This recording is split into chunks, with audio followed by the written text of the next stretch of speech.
Ариет жана Иман агайыны бир туугандар бир күндө эле сүнөткө отургузулуп, бир күндө эле чуркап кетишкен. Неберелеринин жанында болуп, аларды каралашып жаткан Анар Жандралиева ата-энелик парздан кутулганын айтып сүйүнүп отурат. Ариет 4 жаштан 5-ке кетти. Бул 2-ден 3-кө кетти, кичинекей Иман. Отургузганда эми хирургка алып бардык. Хирург местный обезболивающий наркоз ушундай берип туруп эле отургузушту. Эртеси эле чуркап кетишти. Кыйналган деле жок. Эми желательно хирургтар эле алып барган жакшы да. Эми микроб-секробтон дагы мындай коргоп дегендей. 3 маал биз эме кылып атабыз. Промывание деп коет го. Эми эртең менен марганцовка, түштө туздуу суу, кечкисин фрацели менен. Ошо. Гигиенаны жакшы сактап, таза кармаса жакшы да. Мусулман болушту ошентип деп айтам.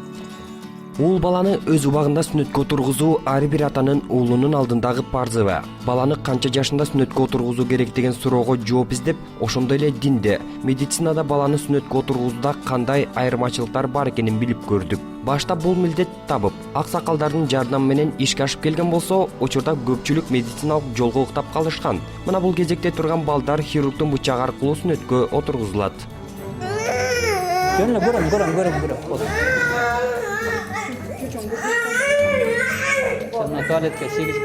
Кейсе халатчандарды көргөндө бакырып ыйласа, айрымдары эч нерсе болбогондой эле сүнөткө отургузулгандан кийин басып кетип жатышты. Мына ыйлабайт балдар көрдүңөрбү? Жазып аткан. Жата бер, мына бөттү кетесиң. Азыр мына эмен берип кой, зеленка берип кой. Местный обезболивание жасайбыз. Эч оорубайт, ыйлабайт. Келеме мамасы. Канчада жашы? 5-ке чыгат. Кайратпы аты? Аты Санжар. Баланы сүнөткө отургузуу, жөнөкөй тил менен айтканда, эркектик жыныстык органдын учундагы жумшак терини кичинекей операция аркылуу кесип салуу. Адатта ал 3 медициналык, эстетикалык же диний максаттардын биринин негизинде жасалат. Медициналык жана эстетикалык максатта сүнөткө отургузуу дээрлик бири-бирине окшош жана экөө тең кайсы бир ооруну дарылоо же анын алдын алуу үчүн кылынат. Ал эми диний максатта баланы сүнөткө отургузуу жалпыга белгилүү болгондой эле мусулманчылыктын бирден бир шарты болуп саналат дейт Жанов. Бул балдарды сүннөткө отургузуу пайгамбарыбыз Мухаммад саллаллаху алейхи ва саллям сүннөтү. Ал Хасан Хусейн деген неберелерин төрөлгөндөн 7 күн болгондон кийин сүннөткө отургузган. Ошон үчүн сүннөттүн пайдасы өтө көп. Кичинекей балдар убагында сүннөткө отургузулса, көп ар түрлүү жана фимоз, баланопастит, ар түрлүү инфекция оорулар менен оорубайт. Бул медицинанын билген жактары. Билбеген дагы көп оорулар бар. Азыр ученыйлар деле далилдеди. Отургузулбаган эркектердин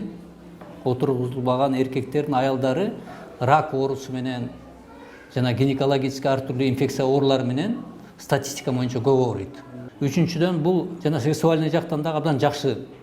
Ошол пайда үчүн айтылганда, анткени ошол илим менен бул уже доказанный. Ошо крайний пилотто алыш керек экен. Ал эми баланы сүнөткө отургузууда жаш курагы эске алынабы деген сурообузга хирург эрте сүнөткө отургузгандын эч кандай зыяны жок экенин айтты. Өз сүнөт отургузган жакшысы төрөлгөндөн 7 күн болгондо сүнөт отургузган.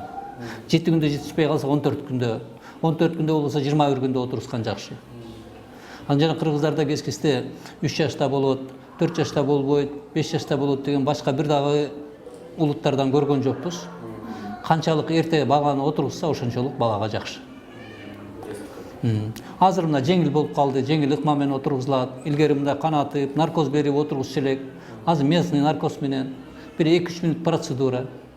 Учу алынат, электрокоагулятор деп коет, электронож менен азыр элдерде лазер деп атпайбы? Ошо электронож менен. Ошо жасагандан кийин бала ошол күндө эле басып жүрө берет.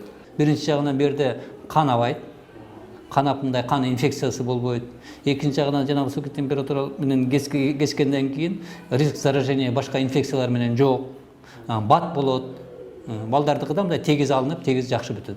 Жаш балдардын отургузганга болбой турган бир эле өтө мындай каны гемофилия деп коет. Ошо острый период болуп атса, баягы кескенден кийин каны токтобой турган оорулар болот да. Ошо канай берет турган оорулар. Бирок андарлар деле жазатты. Биз 2 жылда мен практикамда жазадым. Мен жазатпасам болбойт дегенден кийин ошо гематологдор менен консультировать этип, ошо канды токтото турган дарылерди куюп туруп, алар деле жазады. Так противопоказания жок, противопоказания башка жок, бир гана ошол. А калган баардык оору болсо жаза берсе болот. Сахарный диабет болобу, башка болобу, баарын жазса болот. Сарыктан болгондо Сарык болуп ооруп аткан учурда болбойт, но сарыктан аяккандан кийин жасай берсе болот. Бирок сарыкты аяккандан кийин анын инструментин өзүнчө пайдаланыш керек да. Ошон үчүн жана үйдө болбойт деп атпаймынбы? Сарык менен ооруганды бирөө отургузуп, кайра сарык менен оорубаганды отургузганда ошондо жугушу мүмкүн да. Анан отургузганга чейин кичине чөчөктөрүн жана түйрүп ачып койсо да жакшы болот, эти батыраак бүтөт. Түйрүп, ошо көз түйрүбөй эле келип атат да жабышкан боюнча. Ошо кичине түйрүп койгон жакшы. Эми бир сүннөткө отурганда биякта дары-дармегин эле төлөп коет. 190 сомбу, 200 сомбу, ошо кете турган дарилерин төлөп коюшат болду. Анан да баланы үй шартында эмес медициналык жол менен сүннөткө отургузуу коркунучу жок. Анткени жыныстык мүчөнүн сырткы жана ички катмары болот. Эгер үй шартында сүннөт болсо, ички катмары жакшы кезилбей, тери сезгенип, түрдүү инфекция кирип кетиши мүмкүн экенин балдар хирург-урологу Бакытжанов кошумчалады. Азыр адамдардын организми слабый болуп калды, инфекция өтө көп. Азыр кана спид оорусу болуп атат, вирусный гепатит болуп атат. Анан маки менен үйдө отургузган шарттал антисанитария. Жана мечиттерде же ол келип мындай массалуу отургузгандарды андан өтө риск заражения балдардыкы көп. Анткени ар бирине өзүнчө индивидуальный инструмент керек, ар бирине өзүнчө шприц керек, стерилизация этиш керек, мындай перевязочный ушу медицинский условияда отургузган жакшы болот. Анткени азыр маки менен маки менен отургузуп коюп, каны токтобой калган келген учурлар көп болот. Анан кийин ошолорду кайра тигиш керек болот. Бала кан жоготот, кыйналат. Ошон үчүн мындай тажрыйбалуу эле доктурларга отургузган жакшы. Азыр мен, например, мындай медик эмес, мындай жакшы усталарды көрө элекмин. Илгери болсо керек, азыр болсо кээ бирлери жөн эле мындай шылтоосу кылып эле кан чыгарып коюшат. Анан мына көл, Кочкор, ушу чүй тарапта баягы жөн эле отургузду деп кичине чийип койгондор, ошолор болсо кайра 20, 30, 40 жашта. Эң чоңу биз 67 жашта бирөөнү жазады. Ошо жаш кезинде жаза албай калган, интернетте өскөн болот, ар түрлүү болот. Эми кой жазатайын бул сүннөт экен, бул ден соолукка пайдалуу экен деп жазатып кетишет чоңоюп калгандар деле. Себеби сүннөттүн максаты жазаткандын, обрезаниянын башын тегерете алуу, кан чыгарып коюу эмес. Кожасы жок болуп, баш ачык болуп, ошо инфекция толбой, баш ачык болгонда.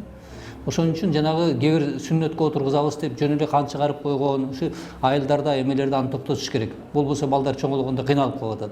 Канчалык кичинекей болсо балдарда отургузуш оңой, балдардын эмесинде жаракаты эртерээк бүтөт да. Адистердин айтымында сүннөттүн эң негизги жана эң маанилүү пайдасы бул тазалык. Анткени микробтор ным, жабык жана кир жерге көп жыйылат. Бир сөз менен айтканда гигиеналык жактан пайдасы чоң.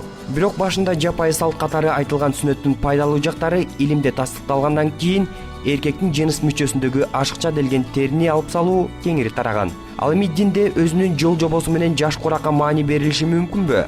Сүннөткө болгон диний көз карашты Чубак Ажы Жалилов мындай түшүндүрдү. Бисмиллахир-рахманир-рахим.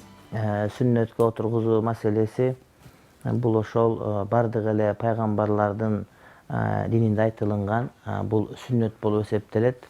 Сүннөт дегени милдеттүү түрдө эмес, парз эмес, бирок ошол отургузганы сүннөткө бул жакшы, жагымдуураак деп эсептелет дагы, адамдарга милдеттүү түрдө буйрулбайт. Шариятыбызда сүннөткө отургузуу төрөлгөндөн баштап жарай берет, бирок ошол бала мындай бир акыл эске толуп 4-5ке чыгып калганда макулуураак деп айтылат, жакшыраак деп айтылат. Анткени ооруганын билет, башкасын билет. Ошол себептен. Бирок бала мындай бир заарасы чыкпай же башка бир ооруп аткан болсо, анда ошол кичинесинен баштап отургузса деле макул. Бирок ошол балага жашына жеткенге чейин ал отургузулуп калыш керек. Бул 12 жаш. 12 жашка чейин отургузулуп калуусу керек болот. Эгерде орто муунга келип калган, жашы өтүп калган, мисалы үчүн 15-16га чыгып жигит куракка келип калган адамдар мусулман болсо, мисалы үчүн же мурда отургузулбаган болсо, анда булар отургузууга милдеттүү эмес. Бирок эки шарттын бири табылып калса, анда отургузуш керек болот. Биринчиси ошол сүннөткө отургузулбаган себептен мунун жыныстык мамилеси ойдогудай болбой аткан болсо, анда ошондо отургузса болот. Экинчиси ошол адам даарат алып, жуунуп тазаланганда ошол сүннөткө отурбаган себептүү тазалануу толук түрдө өзүнүн ордуна келбей аткан болсо, анда отургузса болот. Бирок эки маселе тең ойдогудай болсо, анда отургузуунун кажети жок. Анткени бул чоңоюп, бул адамдын абирети, уят жерлерин жаап жүрүүсү милдеттүү болгон куракка келип калган болгон себептен. Бирок эң эле туура эмес түшүнүк бизде. Олтургузулбай калса мусулман эмес деген түшүнүк менен мында жүргөндөр бар да, ал туура эмес түшүнүк. Ал олтургузулбай калса же болбосо бир чоң бир киши болгондон кийин исламга келип калса, анда ага сөз отургузуу шарт эмес, ал ошол бойдон деле мусулман болсо болот.